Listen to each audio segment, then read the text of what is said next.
പാലക്കാട് ഒരാൾക്കു കൂടി നിപ്പ സ്ഥിരീകരിച്ചു. രോഗം ചങ്ങലേരിയിൽ നിപ്പ ബാധിച്ചു മരിച്ചയാളുടെ മകന്. സ്ഥിരീകരിച്ചത് മഞ്ചേരി മെഡിക്കൽ കോളേജിൽ നടത്തിയ പരിശോധനയിൽ.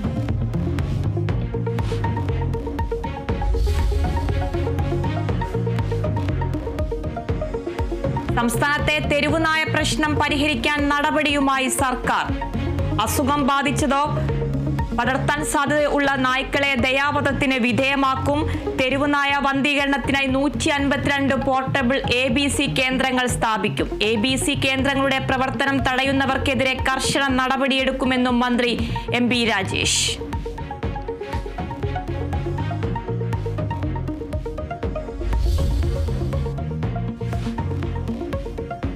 സംസ്ഥാനത്ത് ശക്തമായ മഴ തുടരും. 7 ജില്ലകളിൽ ഓറഞ്ച് അലർട്ട്, മറ്റ് ജില്ലകളിൽ യെല്ലോ അലർട്ട്. കേരള, കർണാടക, ലക്ഷദ്വീപ് തീരങ്ങളിൽ മത്സ്യബന്ധനത്തിന് വിലക്ക്.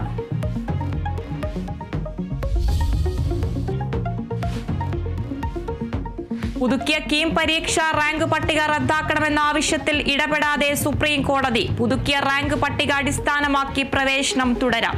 ഹൈക്കോടതി വിധിക്കെതിരെ അപ്പീലിന് ഇല്ലെന്ന് സംസ്ഥാന സർക്കാർ. കേരള സിലബസ് വിദ്യാർത്ഥികൾ നൽകിയ ഹർജിയിൽ സർക്കാരിന് നോട്ടീസ്.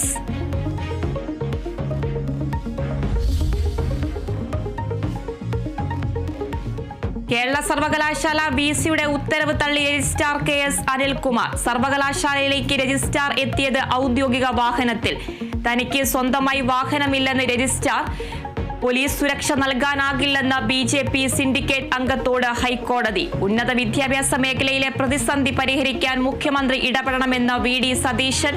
മുഖ്യമന്ത്രിക്ക് പ്രതിപക്ഷ നേതാവിന്റെ കത്ത്.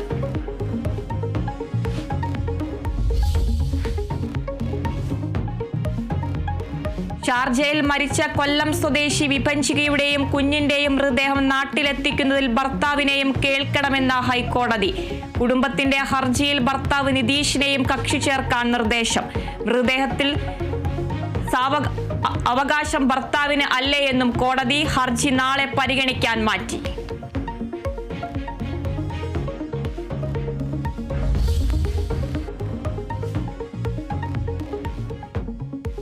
നിമിഷപ്രിയയ്ക്ക് മാപ്പില്ലെന്ന് മരിച്ച യമൻ പൗരൻ തലാലിന്റെ സഹോദരൻ. തലാലിനെ കൊന്നത് ക്രൂരമായി. ദിയാദനം സ്വീകരിക്കില്ലെന്നും ദൈവത്തിന്റെ നീതി നടപ്പാവട്ടെ എന്ന് തലാലിന്റെ സഹോദരൻ BBC-യോട്. യമനിലെ മലയാളി നഴ്സ് നിമിഷപ്രിയയുടെ വധശിക്ഷ ഒഴിവാക്കാൻ ചർച്ചകൾ തുടരുന്നു. ദിയാദനത്തിന്റെ കാര്യത്തിൽ തീരുമാനം ഇന്നുണ്ടായേക്കും.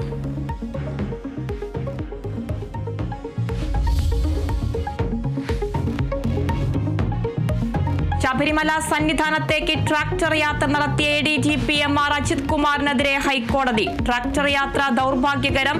ആരോഗ്യ പ്രശ്നമുണ്ടെങ്കിൽ ആംബുലൻസിൽ പോകാമായിരുന്നില്ലേ എന്ന് ചോദ്യം. കേസ് എടുത്തെന്ന് സർക്കാർ. പത്തനംതിട്ട SP-യോടും ദേവസ്വം ബോർഡിനോടും വിശദീകരണം തേടി കോടതി. തൃശൂർ പൂരം അലങ്കോലമാക്കലിൽ MR അജിത് കുമാറിനെതിരെ ആഭ്യന്തര സെക്രട്ടറിയുടെ റിപ്പോർട്ട്.